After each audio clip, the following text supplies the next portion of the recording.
الحمد للہ رب العالمین والصلاة والسلام علیک یا خاتم الانبیاء والمرسلین اما بعد فاعوذ باللہ من الشیطان الرجیم بسم اللہ الرحمن الرحیم۔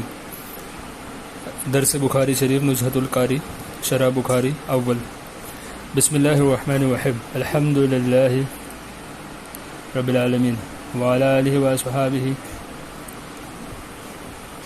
وبارک وسلم۔ حضرت امام بخاری نے اپنے اس عظیم و شان تصنیف کو بسم اللہ سے تو شروع فرمایا مگر اللہ تعالیٰ کی حمد اور شہادتین سے شروع نہیں فرمایا۔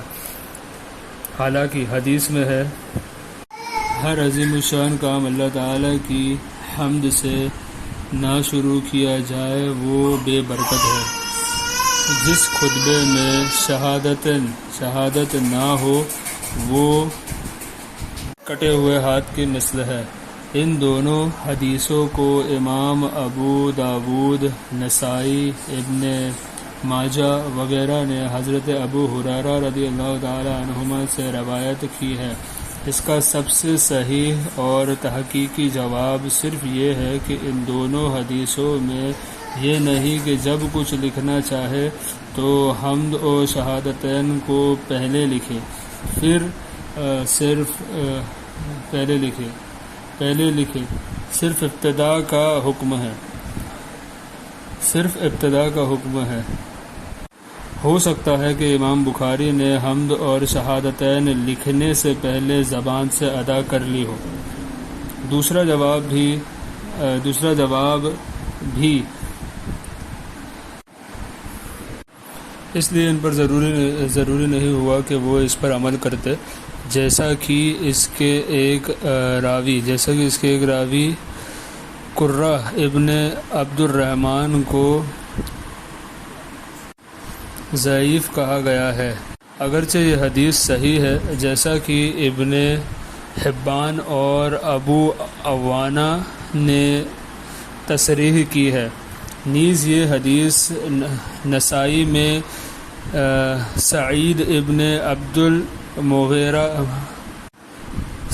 ابن عبدالعزیز سے بھی مروی ہے۔ اس متابعت سے قرہ کی وجہ سے جو ضعیف تھا ختم ہو گیا، لیکن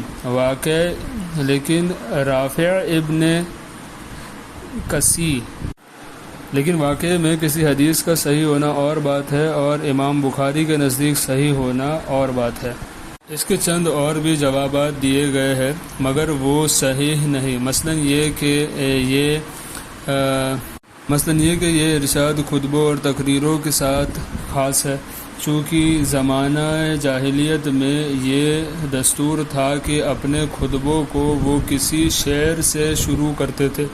اس کے روک کے لیے فرمایا۔ اس پر دلیل یہ ہے کہ ایک گوار آیا اور بغیر حمد کے تفسیر شروع کر دی، تو حضور صلی اللہ علیہ وآلہ وسلم نے فرمایا کہ اس سے ظاہر ہے کہ خطبوں کے لیے ہے۔ یہ جواب اس لیے صحیح نہیں کہ اعتبار لفظ کے عموم کا ہوتا ہے، واقعے کی خصوصیت کا نہیں ہوتا۔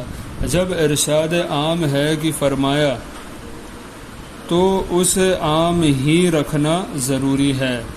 دوسرا جواب یہ دیا گیا کہ یہ حدیث منسوخ ہے، اس لیے کہ صلح حدیبیہ کے موقع پر جو صلح نامہ لکھا گیا اس میں صرف بسم اللہ ہے، علاوہ ازین صلاتین کے نام حضور اقدس صلی اللہ تعالی علیہ وآلہ وسلم نے جو والا نامہ بھیجے تھے ان میں صرف تسمیہ ہے، حمد نہیں۔ اس جواب میں یہ خامی ہے کہ چونکہ تاریخ معلوم نہیں اس لیے دعویٰ نسخ درست نہیں۔ ثانیہ، اگرچہ ثابت بھی ہوتا ہے کہ صلح حدیبیہ وغیرہ سے پہلے کا یہ ارشاد ہے تو بھی نسخ کا دعویٰ درست نہیں، اس لیے کہ نسخ کے لیے ضروری ہے کہ ایسا تعارض ہو جو اٹھ نہ سکے، اور یہاں ایسا نہیں۔ یہ کہا جا سکتا ہے کہ ان مکتوبات میں حمد کا ترک بیان جواز کے لیے ہے۔ تیسرا جواب یہ دیا گیا کہ امام بخاری نے یہ نہیں پسند فرمایا کہ ارشاد رسول صلی اللہ علیہ وسلم پر اپنے کلام کو مقدم کرے۔ باب اور سند کا مقدم ہونا با اعتبار ظاہر کے ہے، حقیقت میں یہ دونوں مؤخر ہے، اس لیے کہ یہ دونوں حدیث کے توابع میں ہیں۔ یہ جواب اس لیے درست نہیں چونکہ تقدیم ہوتی ہے حمد الہی کی تقدیم میں کوئی حرج نہیں، پھر چونکہ یہ معمور ہے اور معمور بھی پر عمل ویسا ہی ہوگا جیسا حکم کیا گیا ہے، اور اس میں کوئی سوء ادب نہیں۔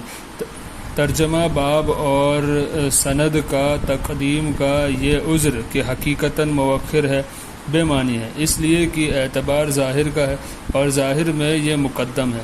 ایک یہ بھی جواب دیا گیا ہے کہ چونکہ سب سے پہلے سورہ اقرا نازل ہوئی، اس میں صرف بسم اللہ شریف ہے، حمد نہیں۔ یہ جواب یوں ساکت ہے کہ اولاً سورۃ الاقرا کے نزول کے وقت بسم اللہ شریف کا نزول ثابت نہیں، ابھی تیسری حدیث آتی ہے، اس میں بسم اللہ کا ذکر نہیں۔ ثانیاً اعتبار قرآن مجید کی ترتیب عثمانی کا ہے جو منزل من اللہ ہے، اس میں بسم اللہ کے بعد حمد بھی ہے، اور یہ کہنا کہ یہ حمد و ثنا حمد نہیں بلکہ تعلیم کے لیے ہے، ادعا بے دلیل ہے۔ الغرض اس قسم کی اور بھی جوابات دیے گئے ہیں مگر وہ سب بے وزن ہیں۔ یہاں یہ بھی کہا جا سکتا ہے کہ ابتدا میں حمد واجب نہیں، مستحب ہے، مستحب پر ثواب ضرور ملتا ہے لیکن ترک پر کوئی مواخذہ نہیں۔ اگر امام بخاری رحمۃ اللہ علیہ نے ترک کر بھی دیا تو ان پر کیوں مواخذہ ہو سکتا ہے؟ اس لیے یہ سوال ہی سرے سے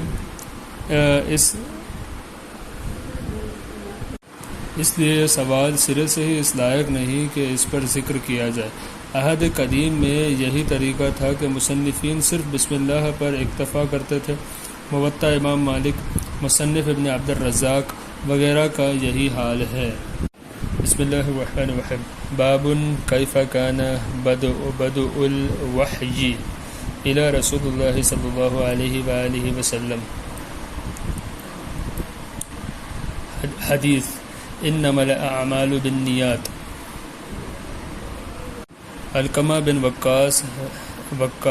وقاص لیثی کہتے ہیں کہ میں نے عمر بن خطاب رضی اللہ تعالی عنہ سے ممبر پر یہ کہتے سنا کہ میں نے رسول اللہ صلی اللہ علیہ وآلہ وسلم کو یہ فرماتے سنا، اے لوگو، اعمال نیت ہی پر ہے، ہر شخص کے لیے وہی ہے جو اس نے نیت کی، لہٰذا جس کی ہجرت اللہ جل وعلا اور اس کے رسول صلی اللہ علیہ وآلہ وسلم کی طرف ہو، اس کی ہجرت اللہ جل وعلا اور اس کے رسول صلی اللہ علیہ وآلہ وسلم ہی کی طرف ہے، اور جس کی ہجرت دنیا کی طرف ہو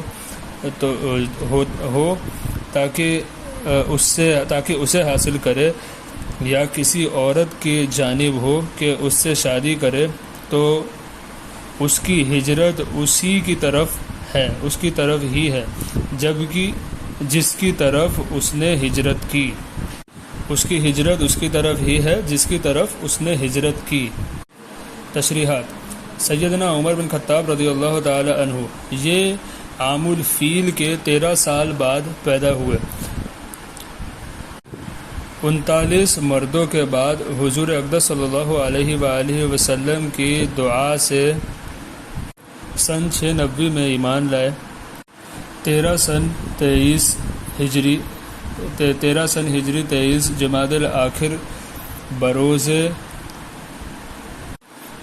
شنبہ مسند خلافت پر متمکن ہوئے۔ حضرت مغیرہ بن شعبہ رضی اللہ تعالی عنہ کے غلام ابو توتو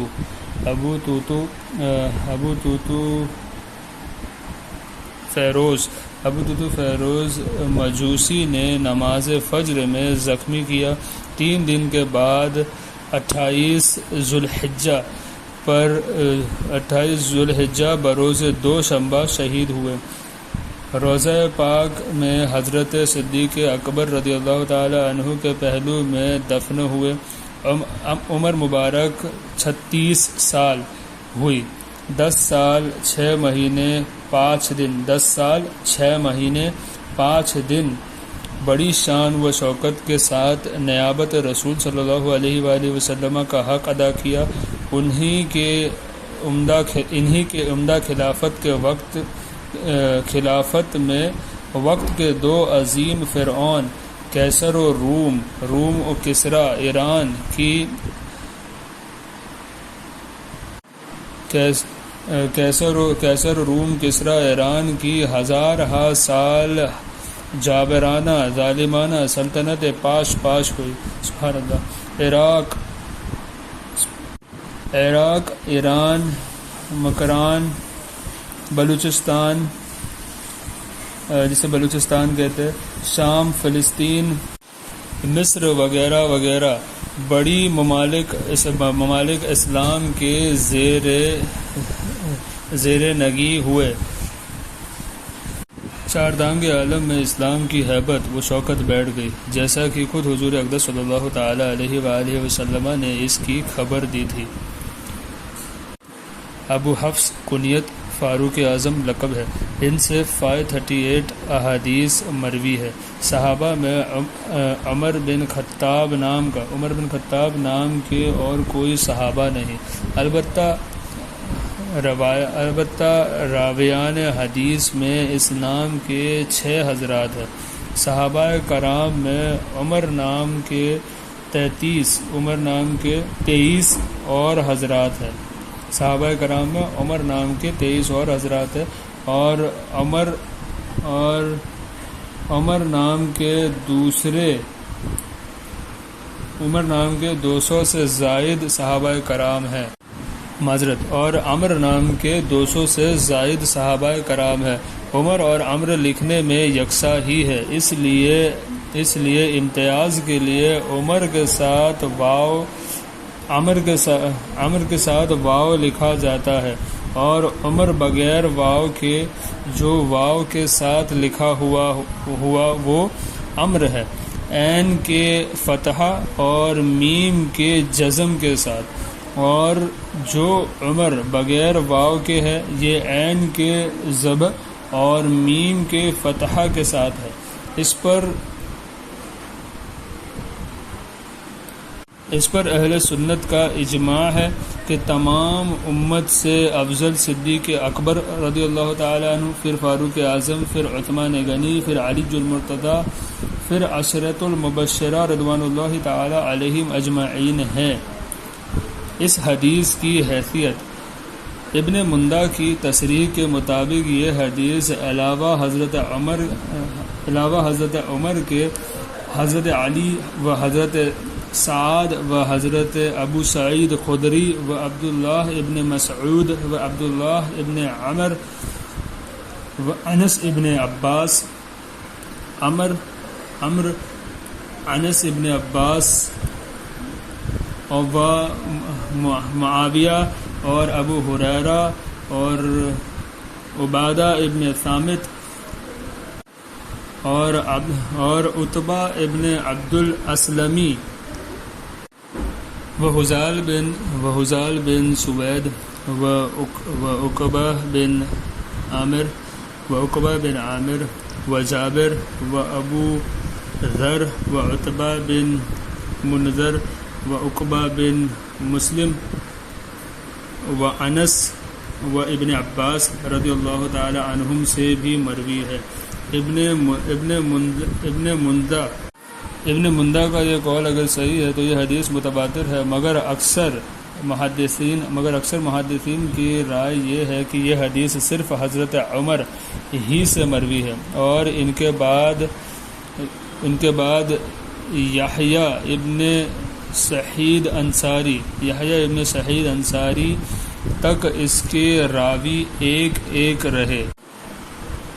اکثر محدثین کی رائے یہ ہے کہ یہ صرف حضرت عمر ہی سے مروی ہے، اور ان کے بعد یحییٰ ابن سعید انصاری رضی اللہ تعالی عنہ تک ہی سعید انصاری تک اس کے راوی ایک ایک رہے۔ یحییٰ ابن سعید کے بعد حدیث پہلے ابو سعید محمد ابن علی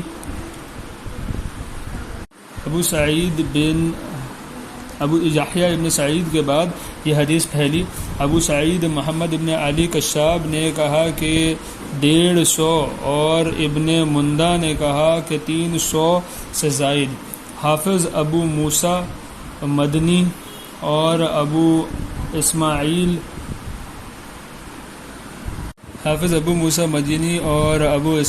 ہروی نے کہا کہ 700 حضرات نے یحییٰ ابن سعید سے اس حدیث کو روایت کیا۔ اس پر کچھ کلام بھی کیا گیا ہے، مگر عند التحقیق یہ حدیث صحیح غریب مشہور ہے۔ یہ ام الاحادیث ہے۔ حضرت امام اعظم رضی اللہ تعالی عنہ نے اپنے صاحبزادے حضرت حماد کو 20 باتوں کی نصیحت فرمائی تھی۔ ان میں 19ویں یہ تھی کہ میں نے 5 لاکھ حدیثوں میں سے 5 حدیثیں منتخب کی ہے، ان پر اعتماد کرنا۔ پھر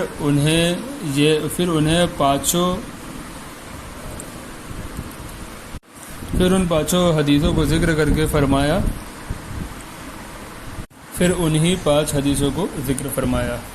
سبب ارشاد۔ حضرت عبداللہ ابن مسعود رضی اللہ تعالی عنہ فرماتے ہیں، مکے میں ایک شخص نے ام قیس نامی ایک عورت کو نکاح کا پیغام دیا۔ ام قیس نے یہ شرط رکھی کہ اگر تم مدینہ ہجرت کر کے چلو تو تم سے نکاح کروں گی۔ انہوں نے ہجرت کی اور ان دونوں کا نکاح ہو گیا۔ ان کو ہم لوگ ام قیس کہتے تھے۔ طبرانی و معجم الکبیر۔ اس پر علامہ ابن حجر عسقلانی نے اعتراض فرمایا کہ یہ محض قیاس ہے، اس واقعہ کو سبب ارشاد ٹھہرانا درست نہیں، اس لیے کہ روایتاً ثبوت ضروری ہے اور روایت سے اس کا کوئی ثبوت نہیں۔ ان کو ہم لوگ مہاجر ام قیس کہتے تھے۔ طبرانی اور معجم الکبیر۔ اس پر علامہ ابن حجر نے اعتراض فرمایا کہ یہ محض قیاس ہے، اس واقعہ کو سبب ارشاد ٹھہرانا درست نہیں، اس لیے کہ روایتاً ثبوت ضروری ہے اور روایت سے اس کا کوئی ثبوت نہیں۔ اسی طرح ابن بطال مشہور محدث نے بحوالہ ابن سراج یہ بتایا کہ اسلام سے پہلے عربی اپنی لڑکیوں کا نکاح اجمی نسل کے لوگوں سے نہیں کرتے تھے۔ اسلام میں ایسا نکاح ہونے لگے تو بہت سے اجمی النسل ہجرت کر کے مدینہ پہنچے کہ ہمارا نکاح عربی عورتوں سے ہو جائے۔ اس پر یہ ارشاد فرمایا، اس پر وہی اراد ہے کہ اس کا کیا ثبوت ہے کہ اس وجہ ہی سے یہ ارشاد فرمایا گیا۔ یہ کہنا کہ ان لوگوں نے ایسی روایت پر اطلاع پائی جبھی تو اسے سبب ٹھہرایا۔ یہ جواب پہلی وجہ میں بھی چل سکتا ہے کہ جن لوگوں نے مہاجر ام قیس کے واقعے کو سبب ٹھہرایا انہیں بھی کوئی روایت معتمد ملی ہوگی۔ واللہ اعمال، یہ عمل کا جمع ہے، یہ اور فعل مراد ہے۔ حدیث میں جو لفظ ہے انما الاعمال، تو اعمال کے بارے میں الاعمال یہ عمل کے جمع ہے اور یہ اور فعل مرادف ہے، مگر عند الاطلاق افعال سے مراد فعل جوارح ہے، جوارح ہی ہوتا ہے،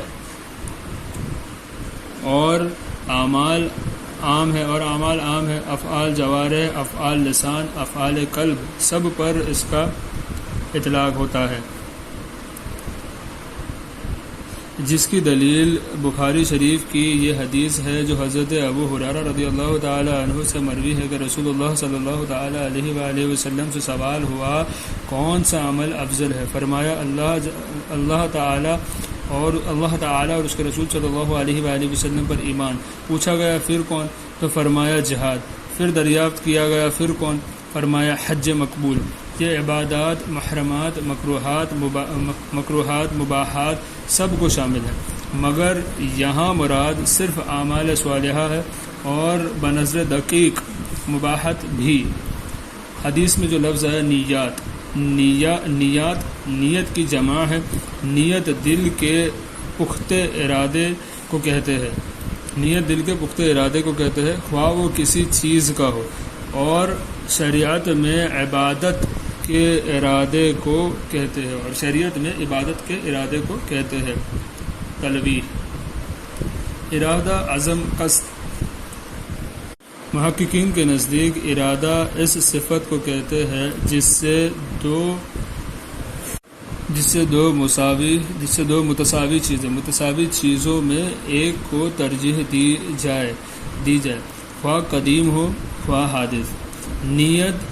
نیت، عزم، قصد، تینوں میں ارادہ حادث مراد ہے، اس لیے ان کا اطلاق باری تعالیٰ پر نہیں ہوتا، بلکہ بخلاف ارادہ کے کہ اس کا اطلاق اللہ جل وعلا پر بھی ہوتا ہے۔ عزم اس ارادے کو کہتے ہیں جو فعل پر مقدم ہو۔ قصد اس ارادے کو کہتے ہیں جو فعل سے متصل اور فعل کے ساتھ پایا جاتا ہو۔ نیت وہ ارادے کو کہتے ہیں جو عمل سے متصل و متصل اور متقرن ہونے کے ساتھ ساتھ اسے عمل کی غایت بھی ملحوظ ہو۔ نیت وہ ارادہ ہے جو عمل سے متصل اور مقترن ہونے کے ساتھ ساتھ اسے عمل کی غایت بھی ملحوظ ہو۔ مثلا ایک شخص نے حج کا ارادہ کیا، سفر شروع کرنے تک عزم ہے، سفر شروع ہونے کے بعد قصد ہے، اور اگر اس میں یہ بھی ملحوظ ہے کہ یہ حج کا سفر ہے تو نیت۔ امام شافعی کا مذہب، وضو میں نیت شرط ہے یا نہیں؟ امام شافعی وغیرہ کے نزدیک وضو میں نیت شرط ہے، اس لیے اگر کسی نے وضو بغیر نیت کیا تو اس کا وضو صحیح نہ ہوا، اس وضو سے نماز نہ ہوگی۔ ان کا استدلال کا خلاصہ یہ ہے، امام شافعی کا استدلال، اس پر سب کا اتفاق ہے کہ الاعمال سے مراد عبادات ہے، مطلقاً ہر عمل نہیں، مثلا مباح یا گناہ مراد نہیں۔ الاعمال پر الف لام استغراق کے لیے ہے، اس لیے اس میں تمام عبادات داخل نہیں، خواہ وہ مقصودہ ہو یا خواہ غیر مقصودہ۔ اور اگر الف لام جنس کے لیے مانے تو بھی یہی حاصل ہوگا، اس لیے کہ انما حصر کے لیے اور اگر الف لام جنس کے لیے مانے تو بھی یہی حاصل ہے، اس لیے کہ انما حصر کے لیے ہے۔ نیز مسند الیہ کا معروف ہونا بھی مفید حصر ہے، اور جنس کا حصر اس وقت ہوگا جبکہ اس کے تمام افراد کا حصر ہو، اگر ایک فرد بھی خارج ہوگا تو جنس کا حصر نہ ہوگا۔ کسی خاص مضاف کے حذف پر کوئی قرینہ نہیں، اس لیے مضاف محذوف عام ہوگا، یعنی اس لیے مضاف محذوف عام ہوگا، یعنی وجود، حصول وغیرہ۔ تو اب مطلب یہ ہوا کہ کوئی عمل بغیر نیت کے موجود نہیں ہوتا، یہ باطل، اس لیے کہ اذان، قرأت، ذکر وغیرہ بہت سے عبادتوں کا وجود بالاتفاق فریقین ہو جاتا ہے۔ تو اب اس حدیث کے صدق کے لیے یہاں معنی مجازی مراد لینا لازم ہوا، اور یہ معنی مجازی حکم ہے، اور حکم دو ہے، دنیاوی یعنی صحت و فساد اور اخروی یعنی ثواب۔ امام شافعی کے یہاں عموم مجاز مراد لینا جائز نہیں، اس لیے بیک وقت دونوں مراد نہیں ہو سکتا، ان دونوں میں صرف ایک ہی مراد ہوگا، بنسبت ثواب کے صحت عمل سے قریب تر ہے، اس لیے کہ صحت عمل پر مرتب ہوتی ہے، اور ثواب صحت عمل پر یعنی صحت کا ترتیب عمل پر بلا واسطہ ہے، اور ثواب کا بالواسطہ ہے، اور ثواب کا باواسطہ، اس لیے صحت مراد لینے کو ثواب پر ترجیح ہوتی ہے۔ اب حدیث کا مطلب یہ ہوا کہ جتنے بھی اعمال ہیں، خواہ مقصودہ ہو خواہ غیر مقصودہ ہو، سب کی صحت نیت پر ہے، اگر نیت ہے تو صحیح ورنہ فاسد، اس لیے وضو بھی بلا نیت صحیح نہیں۔ جواب، احناف کا جواب، اس استدلال سے یہ ثابت ہوا کہ کوئی عبادت نیت کے بغیر عبادت نہیں، اس سے ہمیں انکار نہیں، ہم بھی یہی مانتے ہیں کہ بلا نیت کوئی بھی عمل عبادت نہیں، حتیٰ کہ وضو غسل بھی بغیر نیت عبادت نہ ہوں گے، مگر کسی عمل کا صحیح ہونا اور بات ہے اور اس کا عبادت ہونا اور بات ہے۔ یہ ہو سکتا ہے کہ ایک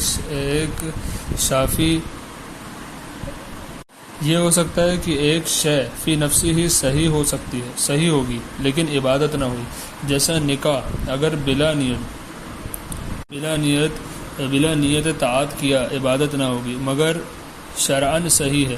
اس طرح ہم کہتے ہیں اگر کسی نے بغیر نیت وضو کیا تو یہ وضو صحیح ہے اگرچہ عبادت نہ ہوگا، اس پر ثواب نہ ملے گا۔ اس کے توضیح یہ ہے کہ عبادت کی دو قسمیں ہیں، مقصودہ جیسے نماز روزہ، ان سے مقصود حصول ثواب ہے، انہیں اگر بغیر نیت ادا کیا جائے تو یہ صحیح نہ ہوگی، اس لیے کہ ان سے مقصود ثواب تھا، اور جب ثواب مفقود تو فوت مقصود کی وجہ سے اصل شے مفقود۔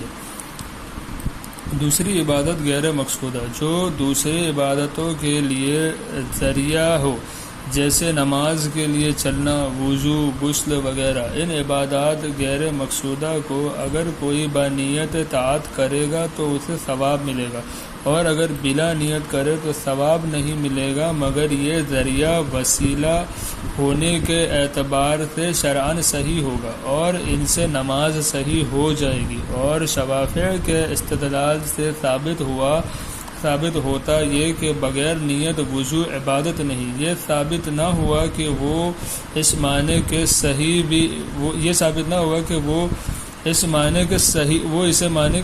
بھی نہ ہوا کہ نماز کے لیے ذریعہ بن سکے، یہ اگر عبادت نہ رہے تو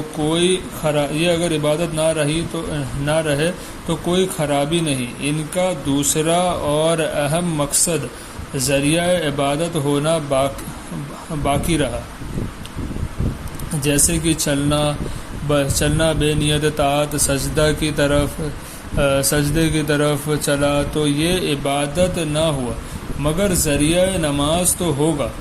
اس طرح غسل طہارت ظاہری جس میں وضو بھی داخل ہے، بے نیت صحیح ہے اگرچہ عبادت نہیں۔ احناف کا استدلال، شوافع کے استدلال سے ثابت ہوا کہ چند باتیں انہیں بھی تسلیم ہیں، اعمال سے مراد عبادات ہے، نیت سے مراد نیت کا شرعی معنی ارادہ طاعت ہے۔ تیسرا، اور یہاں الاعمال کا مضاف محذوف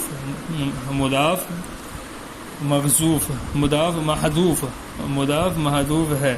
چوتھا، اور یہ ضرورتاً محذوف مانا گیا، مانا گیا ہے۔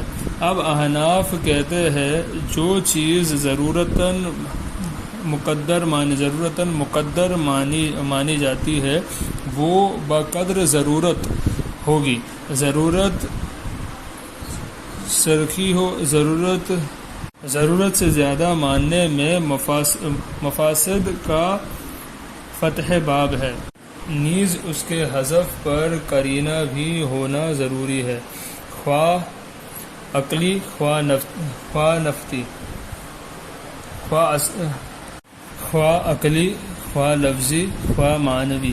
تمام امت کا اس پر اجماع ہے کہ کسی بھی عبادت کا ثواب بغیر نیت نہیں۔ نیز اس حدیث کا آخر حصہ جس کی ہجرت اللہ تعالیٰ اور رسول صلی اللہ علیہ وسلم کی طرف ہو، اس کی ہجرت اللہ تعالیٰ اور اس کے رسول صلی اللہ علیہ وآلہ وسلم ہی کی طرف ہے، اور جس کی ہجرت عورت یا دنیا کے لیے ہو اس کی ہجرت اس کی طرف ہے جس کی طرف اس نے ہجرت کی۔ اس پر قرینہ ہے کہ کسی بھی عمل خیر پر ثواب نیت ہی سے ملے گا، بغیر نیت کوئی ثواب نہیں ملے گا۔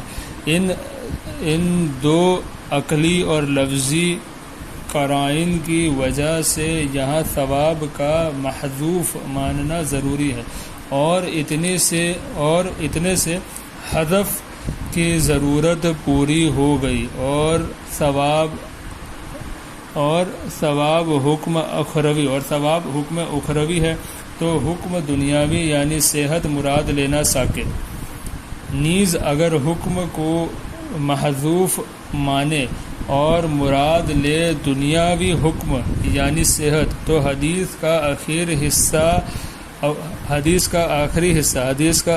حصہ اول کے معارض ہوگا، کیونکہ انما الاعمال بالنیات کا مطلب یہ ہوا کہ بغیر نیت عمل صحیح نہیں، یعنی اس کا وجود ہی نہیں، اور اعمال بری الذمہ نہیں۔ حالانکہ حضور اقدس صلی اللہ تعالیٰ علیہ وآلہ وسلم نے بلا نیت طاعت صرف حصول دنیا یا حصول عورت کے لیے ہجرت کرنے والے کی ہجرت کو ہجرت فرمایا، اور ان کو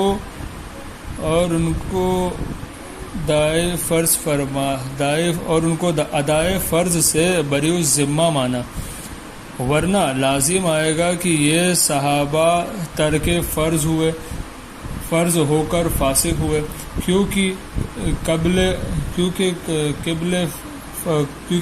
فتح مکہ ہجرت فرض تھی اور صحابہ کل عادل، تو ماننا پڑے گا کہ یہ ہجرت صحیح، اور ایسا مہاجر بھی ہجرت کے فرض سے سبکدوش ہو گیا۔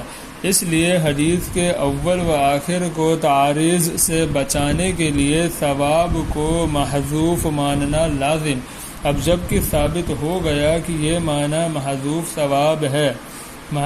ثواب ہے، تو حدیث کا یہ مطلب ہوگا کہ اعمال کا ثواب نیت ہی پر ہے، بغیر نیت کسی عمل پر ثواب کا استحقاق نہیں، بلکہ اب اس کی بھی حاجت نہ رہی کہ اعمال کو عبادت کے ساتھ خاص رکھا جائے۔ مباحات بھی اگر بانیت اطاعت کیے جائے تو ان پر بھی ثواب ملے گا۔ یہ دوسری بات ہے کہ اب یہ مباحات عبادات ہو جائے گی، مگر یہاں بحث یہ نہیں کہ کیا چیز معال کے اعتبار سے عبادت ہو سکتی ہے، بلکہ گفتگو اس میں ہے کہ جو چیز فی اسمال عبادت ہے وہی مراد ہے، یا جو فی اسحال مباح ہے، یا پھر جو فی اسحال عبادت ہے وہی مراد ہے، یا پھر جو اسحال مباح ہے اور معال کا رابع، بلکہ گفتگو اس میں ہے کہ جو چیز فی الحال عبادت ہے وہی مراد ہے، یا جو فی الحال مباح ہے اور معال کا عبادت ہو وہ بھی مراد ہے۔ صرف نیت پر ثواب۔ اول حصے میں اعمال افعال جوارح و افعال قلب کو شامل تھا، جس میں نیت بھی داخل ہے، مگر نیت کے لیے نیت ضروری قرار دینے میں تسلسل لازم آئے گا، تسلسل لازم آتا ہے کہ پھر اس نیت کے لیے بھی نیت ضرور ہوگی۔ اس طرح یہ سلسلہ غیر متناہی چلے گا، اس لیے ماننا پڑے گا کہ وہاں اعمال سے نیت خارج انما الاعمال بالنیات سے نیت کے سوا جملہ اعمال کا حکم بیان فرمانے کے بعد نیت کا حکم ارشاد فرمایا کہ ہر شخص کو اس کی نیت ہی کا ثواب